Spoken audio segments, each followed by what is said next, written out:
दोस्तों अभी की सबसे बड़ी और कमाल की खबर आ चुकी है क्योंकि डीडी फ्री डिश की ओर से एक नया ट्रांसपोंडर एक्टिवेट कर दिया गया है। काफी समय से हम आपको YouTube के माध्यम से बताते आ रहे थे कि देर आए दुरुस्त आए, भारत सरकार की पॉलिसीज बेशक देरी से इंप्लीमेंट होती हैं लेकिन होती है तो कमाल की होती है। और अभी जो है रिसेंटली इन्होंने क्या किया है, एक नई फ्रीक्वेंसी, एक नए ट्रांसपोंडर को एक्टिवेट कर दिया है। इस नए फ्रीक्वेंसी के अंदर करीबन 20 ऐसे स्लॉट्स हैं जो कि टेस्ट किए जा रहे हैं और उन सभी स्लॉट्स को आपके डीडी फ्री डिश के सेट टॉप बॉक्स में ऐड भी कर दिया गया है। तो जो बड़ी ब्रेकिंग न्यूज अभी निकल कर आई है दोस्तों, वो सीधा मैं आप तक लेकर आ चुका हूं। ये जो है प्रसार भारती की ओर से ऑफिशियली डिक्लेयर हो गई है क्योंकि ये जो नई टीपी है वो आप सभी के लिए आने वाले समय में नए चैनल्स को मौका देगी और बहुत से नए चैनल्स जो है वो धीरे धीरे करके आप सभी के भी जुड़ने वाले हैं। और केवल एक नहीं बल्कि 2 या 3 और नए ट्रांसपोंडर फ्रीक्वेंसीज धीरे धीरे एक्टिवेट हो सकते हैं, जिसपे आपके लिए करीबन अभी तो 20 चैनल्स जो है वो एक फ्रीक्वेंसी में टेस्ट हो रहे हैं और आने वाले समय में जो है 20 या 40 चैनल्स और है ऐसे खाली जो ऐड हो सकते हैं। डीडी फ्री डिश की ओर से एक बहुत बड़ी प्लानिंग चल रही है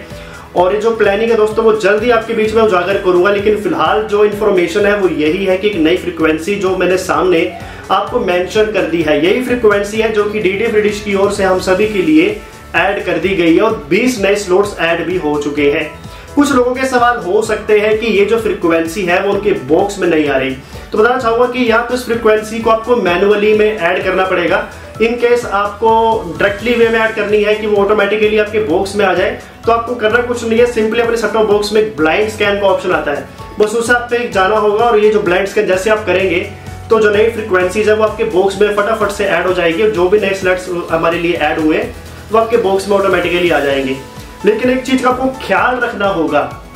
ख्याल ये रखना है कि ये जो नई फ्रीक्वेंसी है वो MPG4 में टेस्ट हो रही है, तो ये जो है सिर्फ खुशखबरी उन लोगों के लिए रहेगी जो हमारे MPG4 बॉक्स के कस्टमर हैं, जिन्होंने हमसे भी एक MPG4 का बॉक्स परचेज किया है या उन्होंने कहीं से भी MPG4 का बॉक्स परचेज किया है। और डीडी फ्री डिश जो है वो आने वाले समय में अपने कस्टमर्स को MPG4 में कन्वर्ट करना चाहता है और MPG4 में ही नए चैनल्स को मौका देना चाहता है। सबसे पहली बात है, इसके 2 फायदे हैं। MPG4 में तो पिक्चर क्वालिटी काफी बेहतर रहती है और दूसरी बात है कि MPG4 में आराम से थोड़े से चैनल्स को बढ़ाना चाहे तो वो बढ़ा सकते हैं। इससे जो है इनको कंप्रेस जो है फ्रीक्वेंसी को काफी हद तक कम करना पड़ता है क्योंकि MPG4 एक लेटेस्ट टेक्नोलॉजी है। इसी को मद्देनजर रखते हुए डीडी फ्री डिश की ओर से जो नई फ्रीक्वेंसी टेस्ट हो रही है वो MPG4 में ही हो रही है। तो इस फ्रीक्वेंसी को केवल MPG4 के बॉक्स में ही आप देख सकते हो, MPG2 के बॉक्स में ना तो स्कैन होगी और ना ही कोई नया चैनल आपके MPG2 बॉक्स में ऐड हो सकेगा। अभी तक MPG4 का बॉक्स नहीं लिया था तो आज भी आपके पास सुनहरा मौका है। डिस्क्रिप्शन बॉक्स में मैंने नीचे आपको RB TV set top box का लिंक दे दिया है, जहां से आप हमारी ओर से बॉक्स ऑल ओवर इंडिया के लिए परचेज कर सकते हैं। बाकी इसी तरह की इन्फॉर्मेशन पाते रहने के लिए चैनल को सब्सक्राइब अभी करें।